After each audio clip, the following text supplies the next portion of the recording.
Welcome students. Today we are going to start lecture number 11 of the subject of VLSI design KEC 072. Okay.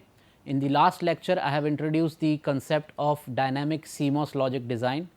I want to build upon that concept now and see some more features of a dynamic CMOS logic circuit. Okay. So, let us start. So, the operation of a dynamic CMOS logic circuit as explained earlier has two different stages. Number one being your pre-charging stage and the second stage is being your evaluation stage. All the analysis which we do in our in these lectures, they are going to take the example of a n-type dynamic CMOS logic circuit. Okay. So, for an n-type dynamic CMOS logic circuit, you are going to have a pull down network of logic equation followed by an evaluation transistor which is n type, okay. And in the pull up network is only going to have a single transistor which does the charging part. Okay. So, just to see the general structure, you are going to have your power supply VDD which is connected to your PMOS circuit which does the charging. Okay. This is followed by your NMOS logic, okay, and then followed by the evaluation transistor, okay, and this is grounded and this is where you take your output. The output is a load capacitor which is charged or discharged. Okay. During evaluation stage your output capacitor is either going to charge or discharge. This part here can have a network of NMOS transistors, the so called pull down network. Okay. Now, the major difference which you might have observed between a static and a dynamic circuit is the presence of this capacitor at the output CL, your load capacitor. Okay. It is continuously charging or discharging as and when required, right. So, at some point of time a distinction is going to arise on the role played by this capacitor. Okay. Wherever a capacitance exists inside a circuit, whether it is intentional or whether it is a parasitic capacitance, there are going to be cycles of charging and discharging. These cycles of charge and discharge, they might be useful for the operation of your logic circuit or they might introduce some parasitic effects. With reference to a dynamic CMOS logic circuit, the operation of such logic circuit depends upon the storage of charge across CL. When the clock is low, your pre-charging stage, there is a path between CL and supply VDD. Okay. So, the capacitor goes to a high value of charge equivalent to VDD, that is the maximum voltage it can have across it, right. So, as long as you can hold a reasonable value of this voltage across the capacitor, the operation is going to be called as stable or in a steady state. Okay. Whenever you operate a circuit, you sometimes get an initial spike and then you get a stable reading out of that circuit. That initial spike is commonly referred to as your transient behavior and the stable response is referred to as steady state behavior. For obtaining reliable operation from any circuit, you want that circuit to be operating in steady state for as long as possible. Now, presence of this capacitive action in a dynamic CMOS circuit, this necessitates, this requires or makes it mandatory that periodically you should be refreshing or updating the charge across your capacitor CL. Okay. So, this stored charge in your capacitor, if you stop charging, it will begin discharging. That is the general tendency of a capacitor. A charged capacitor will find a path for its discharging. So, charge cannot be stored across it indefinitely. So, you have to keep refreshing the charge across the capacitor. So, consequently, dynamic logic circuits require periodic clock signals, okay, and the period of the clock should be such that if your output has fallen to 0 or closer to 0, very soon you should provide one cycle, okay, or one cycle of pre-charging, okay, such that the charge across the capacitor starts to refresh or comes at a level such that evaluation stage is not disturbed. The capability of temporary storage and use of common clock which I have just explained, this results in a very important application known as synchronized sequential circuits. Now, in a static circuit, if I take the example of an inverter in some of the previous lectures or in some other course as well, you may have seen the voltage transfer characteristic of a inverter in static form. There you would have had certain threshold of voltages, input low voltage, input high voltage, output low voltage, output high voltage, okay, and some noise margins. Now, those are very static analysis, those are fixed values. A simple mathematical analysis will give you the noise margin of a static inverter. But in a dynamic case, you have to do a quantitative analysis, okay, and I will explain you why. The value of noise margin in a dynamic CMOS circuit, okay, noise margin is that value of noise which you can apply at the input until your output remains faithful, okay, or reliable. Okay. If you exceed a certain margin, certain value of noise, that your output starts to corrupt, that means you have exceeded the noise margin of the circuit, right.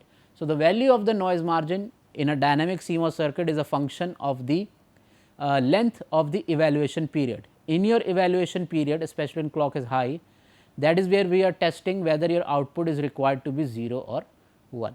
Okay.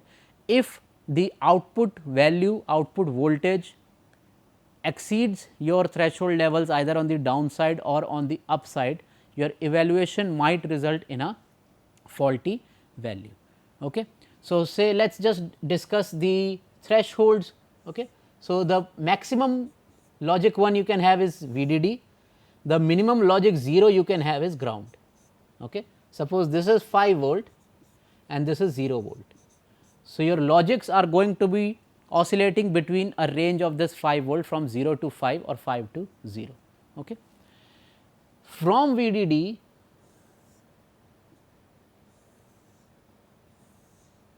down to a certain value, okay, and from ground up to a certain value, this is for the output. If your output is within this range from VDD to output high, I would call this as logic 1, and if your output is between ground to output low, I should call this as logic 0. Somewhere in the middle is your gray area, okay, your meta-stable state, okay, where it becomes a bit confusing to confer whether your logic output is up to 0 or it is to 1. Okay. Same threshold applies to input. Okay. So, you can have input high voltages, okay, and input low voltages. If the input is between ground and VIL, you can consider that logic 0 is present at the input. If the input signal is between VDD and VIH, you can say that logic 1 is present at the input. Now, the noise margins, you have noise margin for the high level, which is equal to V naught high minus V naught L. You can have noise margin for the low signal, which is VIL minus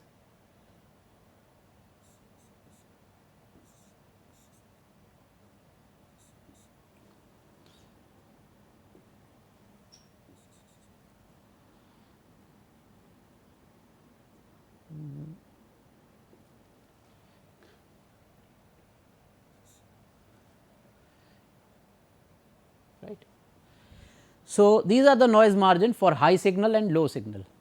Now, we know that the evaluation stage, if the output is required to be 1, we are okay, because pre-charging stage has already provided us with logic 1 at the output. Okay. So, I am not too much bothered about the high noise margin, this is not what I am too much bothered about, but the low noise margin, if I want the output to toggle from 1 to 0, okay, and the charge across the capacitor is not at a certain level, at a certain threshold, or it does not discharge well, or it has already discharged. Okay. In that case, the evaluation might produce wrong results. For that, if you make the clock period too long, if the time period for which it is high or low, it is too long, it remains high for a long time, it remains low for a long time, say, the high output level is suffering from what is known as charge leakage. Okay. If you keep the charge on for a long time, it will find a path to leak. On the other hand, if this thing itself, okay, if you are extending the evaluation period only and reducing the pre-charge, okay, it results in a lower value of VOL. If this is low, your noise margin is going to be affected. Okay. So, especially when the output is transiting from 1 to 0, your steady state behavior becomes more critical in a dynamic circuit. Your output low value, okay, output low value which affects your noise margin starts to become different, okay, and then the evaluation result may not be as what is expected. The pull down network of your dynamic circuit starts to conduct when the input signal exceeds the threshold of NMOS, because that is when you find the path of conduction between output and ground. If one waits long enough, which means higher time period of the clock, the output eventually reaches ground via leakage. In the high output state, the output impedance is very high because it is cut off from VDD and is looking for a path to ground. So, it is basically a floating node. So, its impedance is quite high. Okay. Hence, your output level becomes highly sensitive to noise and disturbances. Okay. So, to get a steady state output, because of the capacitive action, requires a lot of design parameters, requires a lot of design considerations. Now, I want to discuss some of the sources of noise which might be present in a dynamic CMOS logic circuit. Okay. So, with all its advantages, those advantages can only be realized when you can take care of the charge across the capacitor, your output capacitor. Okay. When the output capacitor is working reasonably well, it is holding its charge for a long time and it is able to do evaluation correctly, things are okay, but there are multiple sources of which might exist, multiple paths might exist, which might affect this charge across the capacitor. Getting good performance from the dynamic CMOS circuit only requires one thing, that the charge should be held across CL for reasonable amount of time, and when it is discharging, it should find a path to discharge, and when it is not required to go to 0, it should not find a path to discharge. Okay. Various issues associated include charge leakage, charge sharing and parasitic capacitive effects. Okay. So, let us discuss these. The first thing is what is known as charge leakage. This circuit which you see on your slide, this is an example of an inverter. So, you have your input applied here, clock applied simultaneously to evaluation transistor and your pre-charging transistor. Okay. When clock goes 0, here when clock is 0, your output gets charged. Okay. So, this is where you have the pre-charging stage. When clock goes high, the evaluation starts. Okay. If A is 0, for an inverter, when input is 0, output should be 1, which means the output across the capacitor should hold its charge. Okay. No power should be consumed, but in these cases some path of charge leakage might exist. Now, the whole advantage of a dynamic CMOS circuit is that when output is required to be 1, a dynamic circuit does not consume any power. Okay. But if the output is required to be 1 after during evaluation, there might be some paths which might cause charge to leak away. These sources are labeled here as 1, 2, 3 and 4. Okay. When this output CL is having charge 1, logic 1, it is fully charged, and when clock goes high, so this path is cut off, PMOS is off. So, this path is cut off, but you see the drain of NMOS, which is N type, gets positively charged, gets high voltage. Okay. The substrate is already grounded and the gate here has logic 0. So, between drain and substrate there is a reversed biased PN junction, okay, labeled as 1 here. Okay. It is not like that you have physically connected a diode, but there is a PN junction, a reverse biased PN junction present here. A reverse biased PN junction ideally should not conduct, but we know that every reverse bias diode has a reverse saturation current. So, this current or this charge across the capacitor starts to flow to ground from here, from this path, and leaks via reverse saturation current of this reverse biased PN junction. Okay. So, the output which was required to be 1 slowly starts to reduce, okay, and instead of getting a constant 1 constant high voltage, your capacitor starts to discharge. If it exceeds VOH output high threshold, it might give you wrong evaluation here. Second source of leakage, which is labeled as number 2 here, this is your sub threshold leakage of your NMOS transistor. Ideally, you would want your NMOS to be 0 current giving when gate is 0. Okay. When gate is at low logic, it should not conduct, but there is always some sub threshold current flowing through the NMOSFET type transistors. Okay.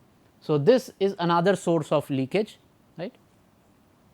Third and fourth are basically, third is a reverse biased PN junction between drain here and the ground. This generally happens during pre-charging, plus there is a sub threshold conduction element which also happens during pre-charging. Okay. So, when the threshold has not exceeded for PMOS, you still get some current, some sub threshold conduction current. Okay. Plus there is a reverse biased diode here, which is during the state when pre-charging is about to start. Okay. So, somewhere here when evaluation is ending and pre-charging is starting, somewhere here you will have a reverse biased diode, which actually is a good thing here, because it starts the charging pre-charging of the output slightly earlier. So, whatever you lost here at source 1 and 2, a small portion of it is recovered before the actual pre-charging starts. Okay. So, this 3 and 4 sources of leakage to some extent compensates the loss of charge leakage in source 1 and 2. Okay. But that is more of an expectation and has less of certainty associated with it. To counter this effect of charge leakage, you use what is known as a bleeder transistor. Okay. A bleeder transistor is denoted by M subscript BL. Okay. So, this is a PMOS transistor, but also known as a pseudo NMOS like pull up device. Okay. Gate is grounded. So, gate electrode is grounded. So, it is on, okay. It is considered to be on. When output goes high here, okay, there is always some amount of connection between VDD, a low resistance connection between VDD and output. So, whatever charge is lost due to leakage, a part of it is again recharged or pre-charged, okay, via the bleeder transistor. Another interesting or a smart way of doing this is to connect the output, your CL, the signal across load capacitor, okay, via an inverter to the gate electrode of the bleeder transistor. So, whenever this capacitor is charged, you get 1 here, after the inverter you get a 0. So, this bleeder transistor always provide you a small amount of low resistance path here between VDD and CL. Even if this CL is getting lost via charge leakage, it can be lost due to the reverse saturation current between drain and substrate of MA, or due to the sub threshold leakage across these NMOS transistor in your pull down network. Either way, whatever charge is lost through the leakage here, okay, a part of it is recovered or again charged or recharged via this bleeder transistor. And because you have this kind of an arrangement, whenever CL is high, okay, your gate always has low logic here. The bleeder transistor's gate always has a low logic. So, it keeps on recharging whatever charge is lost through the leakage. Okay. So, just to say again, the charge has to be stored on the capacitor if evaluation stage says that your output should be 1. Okay. But there are sources of leakages, especially between this transistor, okay, during sub threshold region or via a reverse biased junction in this NMOS transistor. Okay. So, all these leakages can be countered by using a bleeder transistor in the pull up network. Okay. So, this is one case of charge leakage. Another parasitic effect or which causes extra noise in dynamic CMOS circuit, which is not present in your CMOS circuits or static CMOS circuits, is known as charge sharing. Okay. So, see this circuit on your screen, again N type of dynamic CMOS circuit, clock connected to your pre-charge transistor and your evaluation transistor. So, clock goes 0, CL gets charged, clock goes high, CL starts to evaluate the logic. Okay. Suppose during evaluation stage input B is 0, but input A makes a transition from 0 to 1. Okay.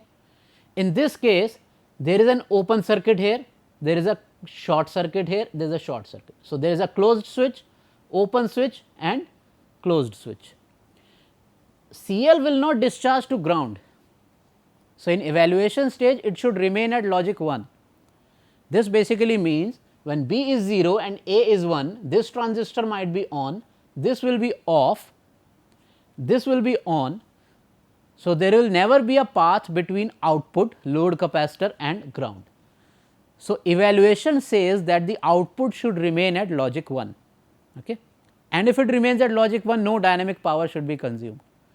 But because of this transistor being on, there is a parasitic capacitance which is known as an internal node capacitance present here at the drain electrode of the MA NMOS transistor. This results in an arrangement where you have capacitor CL connected in parallel to another parasitic capacitance CA. Okay. This type of arrangement can happen. And when capacitances they are connected in parallel, capacitance tends to get added. So, whatever signal which is present across them, that gets divided or shared. So, whatever logic 1 was present across CL, some portion of it gets shared with a parasitic capacitance CA. This is known as charge sharing, where the output logic 1 of your load capacitor gets shared by another internal node parasitic capacitance present in the circuit. Okay. In that case, if the sharing is very high, the threshold of high voltage, high output voltage might get breached and your evaluation gives you 0 output, whereas it should have remained at 1. Okay. So, charge sharing is another parasitic effect. Okay.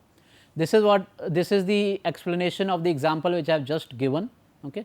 So, a drop in output voltage, a drop in the output voltage happens, and it happens when your output should actually be logic 1. This is the whole advantage of a dynamic CMOS circuit, that when output is required to be 1, no power should be consumed. But in this case we are saying that a drop in the output voltage is happening, and this cannot be recovered due to the dynamic nature of the circuit. Okay. This problem to some extent can be solved if you connect another pre-charging transistor to this node. Okay. So, use another bleeder transistor PMOS, short the gate or ground the gate, so that it is always on, connected to VDD, so that this node CA gets charged. If this gets charged, it again sends back some charge back to CL via sharing. So, sharing is used for your own advantage, okay. And then this problem of charge sharing can be avoided. Right. Another parasitic effect is known as capacitive coupling. Basically, wherever you have high density circuits, there are going to be wires, there are going to be capacitances. Two wires crossing over each other separated by air results in a parallel plate capacitor. Okay. So, two conductors separated by air, which is dielectric, produces capacitive action. Okay. So, this kind of capacitive coupling can happen in a dynamic CMOS circuit also. See this example, on the left side of this circuit there is a NAND gate which is dynamic logic. Why dynamic logic? You have clock connected to pre-charge transistor, clock connected to evaluation transistor, two inputs in series. Okay. So, when both go to 0, okay, or when both go to 1, when A and B both go to 1, a path is obtained between out 1 and ground. So, this is a NAND gate, a dynamic NAND gate. Suppose this dynamic NAND gate is driving a static NAND gate, two input. One input is coming from the dynamic signal Okay. So, the gate of this PMOS and the gate of this NMOS is connected to out 1, which is the output of the first dynamic circuit. Okay.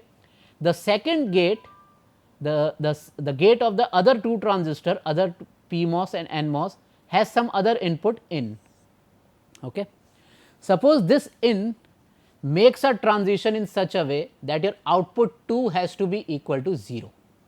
Okay. So, in a NAND gate you are going to get 0 output when both the logics are 1, both input logics are 1, your output is going to be 0. Suppose this is pre-charged, so you are getting a 1 here. Suppose this input becomes 1 here, so this output is going to go to 0. This going to ground means this point here, okay, this point here, which is the output of the first dynamic gate, okay, which is connected to the gate here.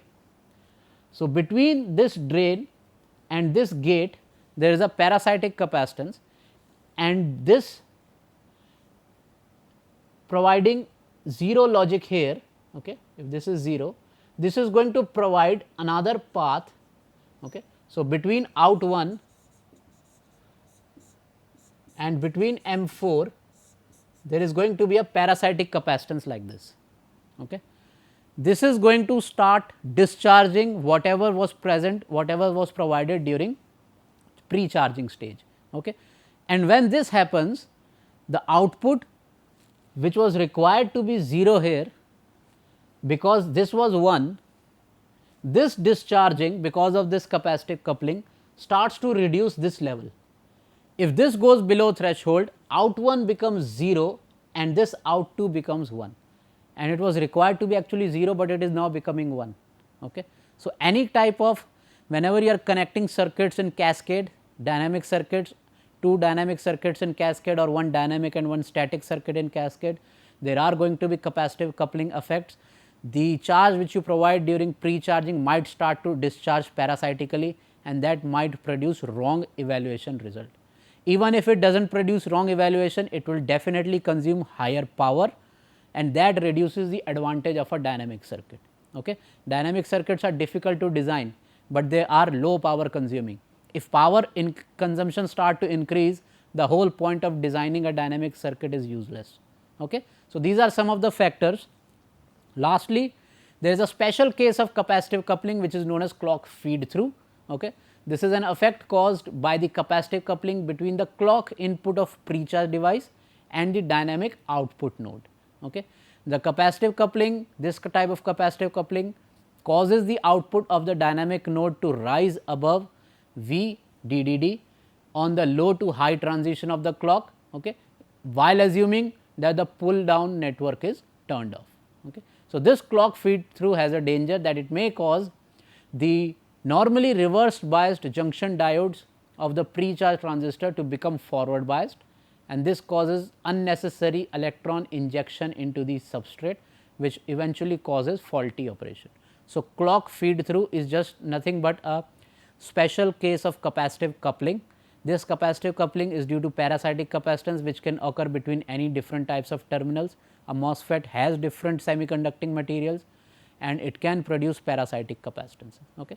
So, all these affect charge leakage, charge sharing, capacitive cross coupling. Okay. These all produce more noise in a dynamic circuit. They affect the evaluation stage, especially which is a low power consumption stage, supposed to be a low power consumption stage, and because of that the overall performance of a dynamic circuit, which was theoretically expected to be better than the static circuit, becomes poorer. Okay. So, that is why we say a dynamic circuit always tends to have more noise as compared to a static CMOS circuit. Okay. So, with that I conclude this lecture. I have given you a brief description of the role of the output capacitor in a dynamic CMOS circuit and showed you that there are various sources of loss of charge, sharing or leakage or cross coupling of charge, because of which your evaluation can be faulty or power consumption can increase. These are the parameters which have to be considered while designing dynamic CMOS circuit. These solutions we are going to see in subsequent lectures. Okay. Thank you.